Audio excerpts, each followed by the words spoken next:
Salut tout le monde, du coup je vais vous présenter la correction de l'exercice 7, donc qui était un bonus pour la matinée des kinés.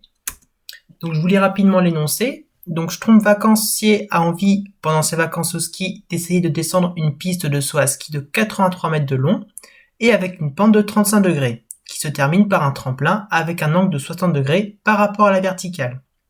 On sait que Schtroumpf vacancier part avec une vitesse initiale de 1 mètre par seconde et qu'il a un coefficient de frottement cinétique de 0,15. Donc la question était, sachant que le tremplin est à 26 mètres plus haut que l'endroit où atterrit Schtroumpf vacancier, quelle est la distance du saut? Donc là c'était une question assez vague qui demandait pas mal de calculs intermédiaires. Donc là d'abord, ici, dans ce genre d'exercice, il faut bien qu'on se définisse combien il y a d'études à faire, le nombre de dimensions, les données présentes. Et surtout, ne pas hésiter à faire un schéma lorsqu'on ne se représente pas bien les choses par exemple. Donc là, voilà un exemple de schéma qu'on pouvait se faire. Voilà. Donc là, il y aura deux mouvements à étudier pour trouver la réponse. Un mouvement avec la prise d'élan et un mouvement qu'on appellera le saut. Ce que la question nous demande, c'est la distance XF du saut.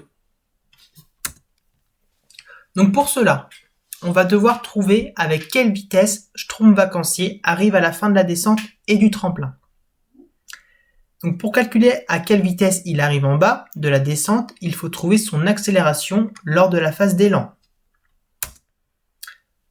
Donc, on sait que, d'après la deuxième loi de Newton, que la somme des forces résultantes est égale à la masse multipliée par l'accélération résultante. On sait aussi que la somme des forces résultantes est égale au poids parallèle moins la force de frottement cinétique. Le poids parallèle se calcule en multipliant la masse par G par le sinus de l'angle alpha, et la force de frottement cinétique, elle, se calcule par la formule mu fois n, et n se calcule par m fois g fois cos alpha, donc la force de frottement cinétique est calculable en multipliant mu c par m par g par cos alpha. Donc maintenant, on obtient cette égalité-là. Donc dans un premier temps, ce qu'on peut faire à la seconde ligne, c'est de factoriser par la masse et l'accélération de la pesanteur g, de manière à pouvoir supprimer la masse à notre étape suivante. Donc on obtient l'accélération résultante qui est égale à g, facteur de sinus alpha, moins mu c, donc le coefficient de frottement cinétique, multiplié par cosinus de l'angle alpha. Donc là, il n'y a plus qu'à faire une application numérique. Donc j'ai 10 mètres par seconde au carré, notre angle alpha qui était de 35 degrés, et notre coefficient de frottement cinétique qui était de 0,15. Et on obtient une accélération résultante de 4,51 mètres par seconde au carré.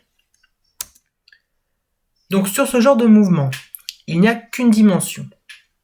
On veut que la vitesse finale, lorsque Schtroumpf vacancier arrive au tremplin, donc on sait que XF est égal à 1/2 multiplié par l'accélération résultante multiplié par le temps au carré plus VI fois T plus XI. Donc si on remplace avec les données de l'énoncé, ça va nous donner donc 83 mètres pour XF, qui est égal à 0,5 fois 4,51 fois T au carré plus 1 fois T plus 0. Donc on passe le 83 de l'autre côté de notre égalité, de manière à avoir une équation du second degré égale à 0. Donc on peut maintenant poser le discriminant et trouver le temps de la prise d'élan. Donc pour rappel, le discriminant se calcule par la formule delta égale b carré moins 4ac. Donc ce qui nous donne 1 au carré moins 4 fois 0,5 fois 451 fois moins 83 et on obtient un discriminant de 749,66. Donc notre discriminant étant positif, on peut donc s'attendre à avoir deux solutions potentielles pour notre valeur t. On a d'abord une solution T1 qui est égale à moins b moins racine de delta, le tout divisé par 2a, ce qui nous donne moins 1 moins racine de 749,66 divisé par 2 fois 0,5 fois 4,51 et on obtient moins 6,29 secondes. Donc bien entendu, un temps négatif est impossible, donc ce sera forcément l'autre solution qui sera la bonne.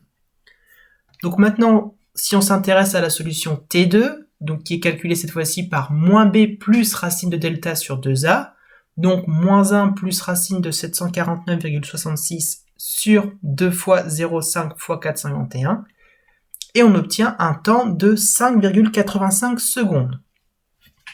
Donc avec ça, on sait maintenant que sa prise d'élan dure 5,85 secondes. Donc maintenant, on peut calculer la vitesse finale de la prise d'élan avec la formule Vf égale accélération multipliée par t plus la vitesse initiale, ce qui nous donne 4,51 fois 5,85 plus 1, parce que là, il faut bien faire attention que Ström-Vacancier avait une vitesse initiale de 1 mètre par seconde, et on obtient une vitesse finale de 27,38 mètres par seconde. Donc ça, c'est la vitesse de Ström-Vacancier à la fin de son élan. Donc ensuite, il faut comprendre que la vitesse finale de la prise d'élan sera égale à la vitesse initiale du saut. Donc on est à présent dans le mouvement du saut. On a donc un mouvement à deux dimensions, donc selon deux axes. Donc on cherche donc xf qui est égal à vx fois t plus xi. Et on sait que xi est égal à 0. Si on place notre repère au niveau du saut, du début du saut. Donc Vx est égal à Vi fois cos alpha, donc ça nous donne 27,38 fois cos 30 degrés, qui est égal, donc ce qui nous donne une composante horizontale de 23,71 mètres par seconde. Donc là, attention, la valeur de l'angle alpha est bien de 30 degrés. Car dans l'énoncé, on nous donnait la valeur par rapport à la verticale. Donc il faut faire une soustraction par rapport à un angle de 90 degrés pour avoir la bonne valeur d'angle. Ou alors, ce qu'on pouvait faire, c'était utiliser la fonction sinus de l'angle 60 degrés. On serait retombé sur le même résultat. Donc, il nous manque la valeur de t. Donc pour cela, on va poser. Donc, yf égale moins demi de g delta t carré plus VY fois delta t plus YI. Donc ça, c'est tout simplement l'équation horaire d'un mouvement de dimension pour l'axe vertical. Donc YF, on sait que c'est moins 26, puisqu'on nous dit que Ström-Vacancier, il atterrit 26 mètres plus bas que le tremplin. Donc moins demi fois G, donc ça nous fait moins demi fois 10, donc moins 5. T au carré, c'est notre inconnu, plus, donc on calcule notre composante, cette fois-ci verticale, donc c'est égal à 27,38 fois sinus de 30, ou alors on aurait pu multiplier par le cosinus de 60 degrés, fois t plus 0, puisqu'on a dit que yi était égal à 0. Donc on peut maintenant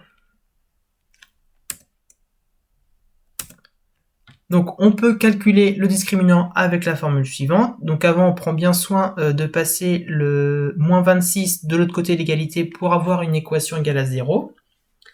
Donc là, en fin de compte, notre B de notre discriminant, ça va être VY. Donc 27,38 fois sin 30. Ce qui nous donne 13,69 mètres par seconde. Donc delta, toujours la même formule, ce qui nous donne 13,69 au carré moins 4 fois moins 5 fois 26, et on obtient un discriminant delta égal à 707,42. Donc notre discriminant est toujours supérieur à 0, donc on aura deux solutions pour le temps du saut. une première solution qui va se calculer par T1 égale moins B plus racine de delta sur 2A. Ce qui va nous donner moins 1369 plus racine de 707,42, le tout divisé par 2 fois 0,5 fois moins 10, et on obtient une solution T1 de moins 1,29 secondes. Donc bien entendu, un temps négatif est toujours un temps possible, donc ce sera forcément l'autre proposition qui sera la bonne. Donc la solution T2, elle se calcule par la formule moins B moins racine de delta sur 2A, donc moins 13,69 moins 707,42, le tout divisé par 2 fois 0,5 fois moins 10, et là on obtient une solution T2 égale à 4,03 secondes, ce qui est beaucoup plus cohérent pour un temps. Donc on sait maintenant que le saut va durer 4,03 secondes.